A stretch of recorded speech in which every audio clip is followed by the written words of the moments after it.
बूढ़े गिद्ध ने बताया कि बुढ़ापे में औलाद साथ क्यों छोड़ जाती है। ये कहानी सबको सुननी चाहिए क्योंकि बुढ़ापा सभी को आना है। जो आज बालक है वो कल नौजवान होगा, परसों वो बुढ़ा होगा। किसी जंगल में एक भारी बरगद का पेड़ था। उस पेड़ पर हजारों प्रकार के पक्षी दिन भर किलहोले करते रहते थे, या यूं कहें कि उस जंगल के सारे पक्षी दिन भर उस पेड़ पर विश्राम के लिए जाते रहते थे। कुछ पक्षियों का तो वो स्थायी निवास स्थान था। उस पेड़ पर रहकर सभी पक्षी अपार आनंद की अनुभूति करते थे। ये हम सब जानते हैं कि जब हम किसी एक जगह या किसी एक इंसान के साथ लंबे समय तक रहते हैं तो उससे हमें मोह हो जाता है।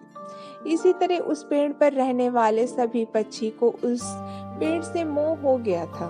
एक दिन की बात है, जंगल में सूखा पड़ गया। कई वर्षों से पानी नहीं बरसा। जंगल के पेड़ पौधे सूख सूख कर मुरझाने लगे। वो पेड़ भी पानी न बरसने के कारण सूखने लगा। सभी पक्षी धीरे धीरे करके उस पेड़ को छोड़कर जाने लगे। जब वो पेड़ पूरी तरह से सूख गया, उसके पत्ते डालियां सूख कर नीचे गिरने लगी, तो उस पेड़ पर रहने वाले सारे पक्षी पेड़ को त्याग कर किसी दूसरे स्थान पर चले गए। केवल एक बुढ़ा गिद्ध उस पेड़ पर बैठा रह गया। उसने देखा कि उस पेड़ पर रहने वाले सारे पक्षी एक एक करके जा चुके हैं। कुछ पक्षियों ने उस बुढ़े गिद्ध को चलने के लिए कहा, लेकिन उस गिद्ध ने जाने से मना कर दिया। उसने सोचा कि मेरा जन्म इसी पेड़ पर हुआ है, मैं इसे छोड़कर नहीं जा सकता। तो मित्रों, बूढ़े गिद्ध ने मरते दम तक पेड़ का साथ ना छोड़ने की कसम खाई। कुछ दिन और बीते, वो पेड़ बिल्कुल जर्जर हो गया और उसे दीमक काटने लगी, लेकिन बूढ़ा गिद्ध उसे छोड़कर नहीं गया। दिन में थोड़ा बहुत इधर उधर घूमकर अपना भोजन जुटा लेता और शाम होने पर उसी सूखे पेड़ पर आकर बैठ जाता। इसी तरह कई महीने बीत गए। जो पक्षी उसे छोड़कर चले गए थे, उन्होंने सोचा कि गिद्ध काका अभी भी उस सूखे पेड़ पर बैठे होंगे। कुछ पक्षी समझाने के लिए गिद्ध के पास गए और उन्होंने कहा, गिद्ध काका, तुम्हें भी इस पेड़ को छोड़कर किसी दूसरे स्थान पर अपना घर बना लेना चाहिए। समस्त पक्षियों के समझाने पर बूढ़ा गिद्ध उस पेड़ को छोड़ने के लिए तैयार नहीं हुआ। कहने लगा, भाइयों, ये पेड़ मेरे माता पिता के समान है। पक्षियों ने कहा, मरना कहाँ की समझदारी है।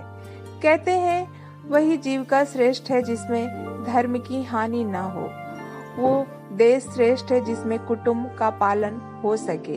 पेड़ गिर गया तो तुम कहाँ जाओगे? विद्वान लोग कहते हैं कि शत्रु, कर्जा, अग्नि और बीमारी, इन चारों को समय रहते दबा देनी चाहिए। जो इन चारों का समाधान नहीं करता वो बेमौत मारा जाता है। ठीक इसी तरह तुम्हें भी इस पेड़ को छोड़कर किसी दूसरे स्थान पर अपना घर बना लेना चाहिए। समस्त पक्षियों के समझाने पर बूढ़ा गिद्ध उस पेड़ को छोड़ने के लिए तैयार नहीं हुआ। कहने लगा, भाइयों, ये पेड़ मेरे माता पिता के समान है।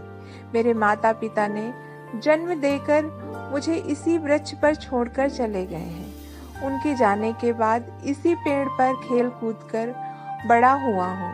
मैंने जीवन के सारे सुख इस पेड़ पर पाए हैं। बचपन से लेकर बुढ़ापे तक का सफर मैंने इसी पेड़ पर तय किया है। अब इस मुश्किल घड़ी में इसका साथ छोड़कर कैसे जाऊं?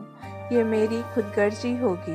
कहते हैं सेवक, भक्त और शरणागत। जो ये कहता है कि मैं आपका ही हूँ, इन लोगों को संकट पड़ने पर भी नहीं छोड़ना चाहिए। जो इन्हें छोड़कर जाता है उन्हें बहुत बड़ा पाप लगता है, और जिसने हमारा पालन पोषण किया हो, सुख दुख में साथ न छोड़ा हो, ऐसे माँ बाप को छोड़ता है, वह जनन अपराध का भागी होता है। उन संतानों को कभी मनुष्य योनि में दोबारा जन्म नहीं मिलता है।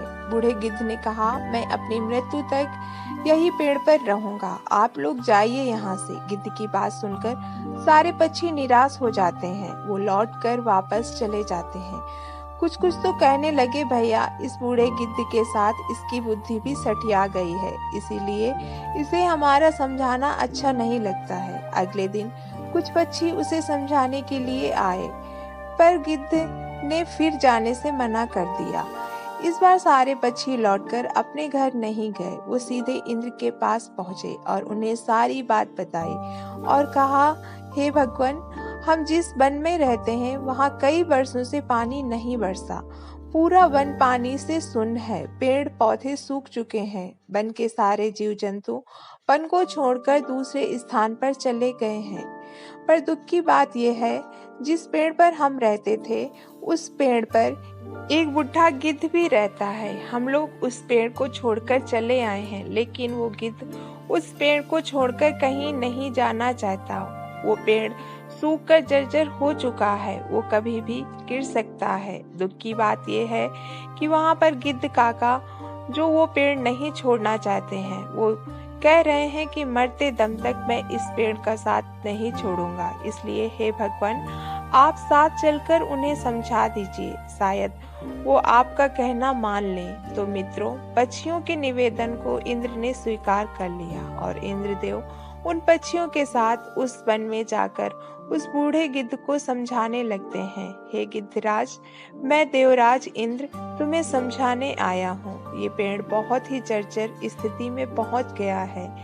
इसकी डालियां सूखकर गल चुकी हैं। इस पर छाया के लिए एक भी पत्ता शेष नहीं है और आप भी बहुत बूढ़े हो चुके हो। किसी दिन अगर ये वृक्ष गिर गया तो आपकी मृत्यु हो सकती है। इसलिए इस वृक्ष को छोड़कर किसी सुरक्षित स्थान पर चले जाएं। इंद्र की बात सुनकर बूढ़ा गिद्ध कहने लगा, हे भगवान, एक बात बताओ, जब मेरा जन्म हुआ था तो मुझे मेरे माता पिता इसी पेड़ पर छोड़कर स्वर्ग सिधार गए थे। जब मैं असहाय था तो इसी पेड़ ने मुझे पाल पोस कर बड़ा किया। मैं इस पर खेला कूदा, मैंने जीवन के सारे सुख इसी पर उठाए।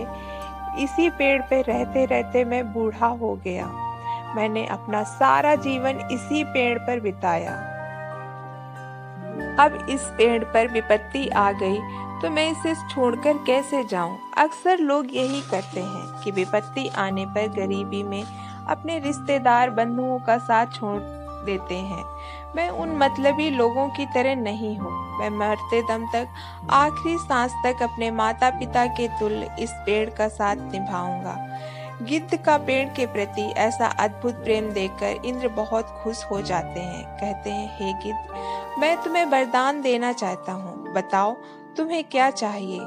तब गिद्ध कहता है, हे भगवान, अगर देना ही चाहते हो तो मुझे वरदान नहीं चाहिए। अगर देना ही चाहते हो तो इस पेड़ को वरदान दीजिए जिससे इसकी आयु बढ़ जाए। मैं तो वैसे ही बूढ़ा हो चुका हूँ। मेरा तो जीवन कुछ ही दिनों का बचा है। मेरे बाद इस पेड़ की छाया में हजारों पक्षी सुखी रहेंगे। सबका भला होगा तो मुझे भी खुशी होगी। गिद्ध की बात सुनकर इंद्र ने उस पेड़ को फिर से हरा भरा बना दिया। पूरे जंगल में पानी बरसा दिया। सारे जंगल के पेड़ फिर से हरे भरे हो गए। चारों तरफ हरियाली छा गई। जो पशु पक्षी जीव जंतु जंगल को छोड़कर चले गए थे वो सब वापस आ गए।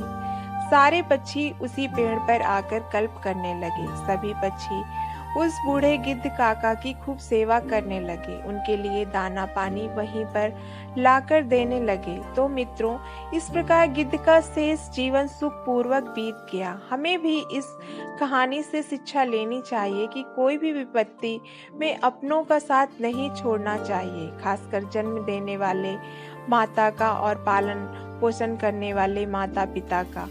वही हमारे जीवन दाता हैं, क्योंकि उन्होंने हमारे लिए बहुत तकलीफ उठाई है।